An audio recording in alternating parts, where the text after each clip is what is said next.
अंबर भाग 2 कक्षा 10 परिपूरक पाठ के ऊपर वैचित्रमय असम। आज तीवा असम की धरा का आधार तीवा समुदाय के लोग असम के कई जिलों में बसे हुए हैं। वर्तमान में असम की जनगोष्ठियों में तीवा अन्यतम है। मुख्य रूप से नौगांव, मोरीगांव, कामरूप, कार्बी आंगलोंग, धेमाली, लखीमपुर, जोरहाट, सदिया जिलों के अतिरिक्त मेघालय राज्य के कुछ इलाकों में भी तीवा समुदाय के लोग रह रहे हैं। वर्तमान में भी असम के बाद भी और दूसरी जगह तक तीवा का प्रयोग, तीवा का व्यवहार, तीवा के भाषा में लोगों के जीवन में नई पहचान बनी हुई है और बन रही है। तीवा लोग पहाड़ी और मैदानी दोनों क्षेत्रों में रहते हैं। आज इंद्र सिंह देवरी जी के बारे में संक्षिप्त परिचय को पढ़ने का प्रयास करते हैं। तीवा जनजाति के बीच जातीय चेतना जागृत करने वाले इंद्र सिंह देवरी का जन्म सन 1932 यानी 1932 में पश्चिम कार्बी आंगलोंग जिले के अंतर्गत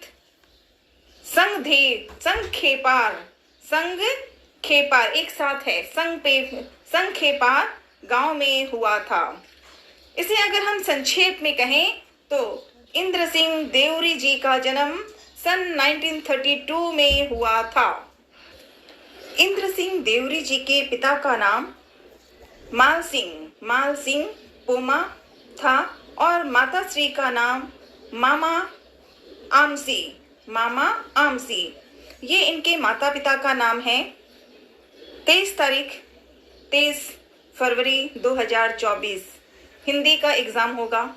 इसमें विशेष तौर पे जो मुख्य बातें हैं उसी को लिखना है।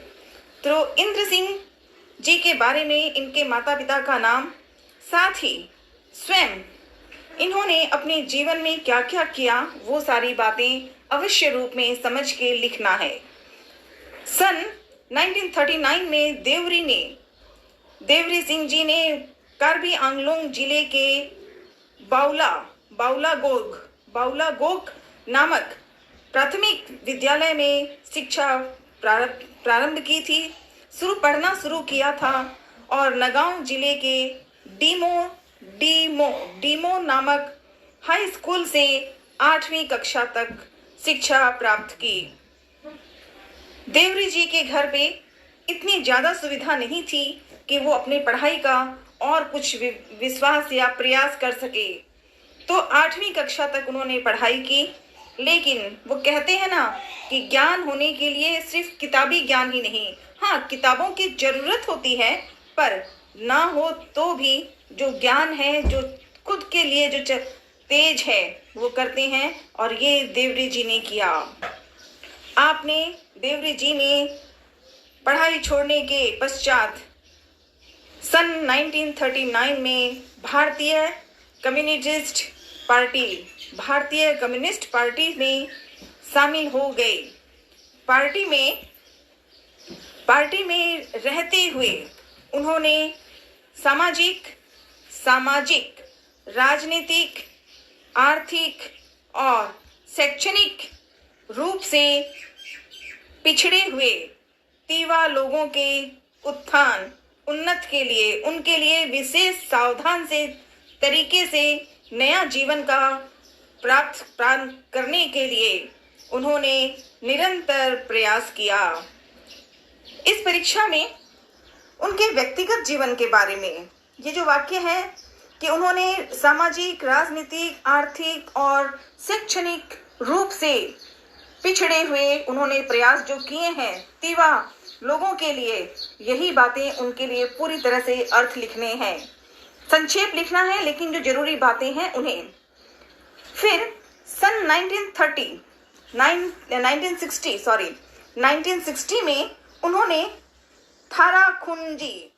थाराखुंजी नामक गांव, मासलाई और भी कई जगहों में उन्होंने अपने हिसाब से, अपने प्रयास से, सहयोग से तिवाशा मिशन नामक सामाजिक संगठन किया, स्थापना भी की, लोगों को नई चीजें सिखाई, ज्ञान बढ़ाया और तीवा के लिए जीवन में जो जो नया परिवर्तन आया है, ये तीवा नाम इसीलिए और ज्यादा प्रसिद्ध रूप में इंद्रदेव जी का नाम आता है।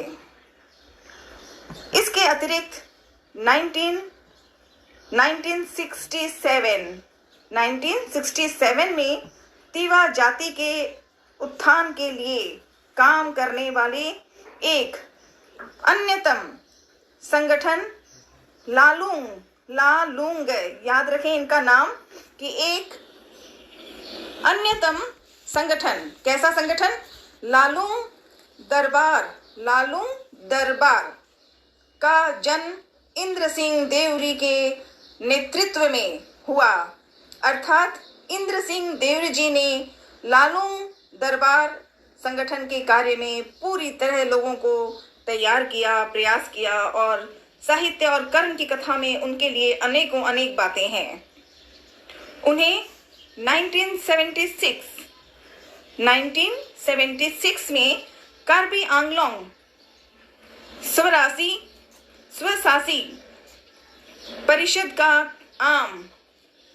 का आम सदस्य मनोनीत किया गया और आज से उनको कई तरह की उपाध्याय उनके द्वारा किए गए, जो समाज सेवक हैं, जो देश के लिए उन्होंने जो अपनी तरफ से पूरा प्रयास किया, वो पूरी दुनिया में उपाध्यक्ष रूप में माने जाते हैं। इसी प्रकार वे लगातार संगठन, समाज सुधारकर, लेखक, वो उनके लिए अनेकों कथाएं थी। समाज सुधारक, लेखक, गीतकार, संगीतकार आदि और भी अनेकों कई रूप में कार्य करते रहे। उन्होंने अपने जीवन में समाज को एक नई ऊंचाई तक पहुंचाए ही नहीं, उन्होंने पहुंचाया भी और लोगों को तैयार किया। उनका महत्वपूर्ण योगदान दिया गया और आज भी उनके नाम पर। तो इस बार हमने इंद्रदेव देवरी जी के बारे में संक्षेप में बोल रहे हैं, और एक पाठ है बलाईराम सेनापति। तो अगले पेज में वो करेंगे, उनका भी परिचय है। और इस बार 23 फरवरी 2021 को एग्जाम है, 2 दिन बाद ही। तो ये परिचय पढ़ने के बाद जो भी प्रश्न आए, विस्तार से आए या शॉर्ट आंसर आए, इन्हीं चीजों को वहां जोड़ के लिखने से आसानी से प्राप्त हो जाएगा और ज्ञान भी हो जाएगा। तो आज बस इतना ही करते हैं।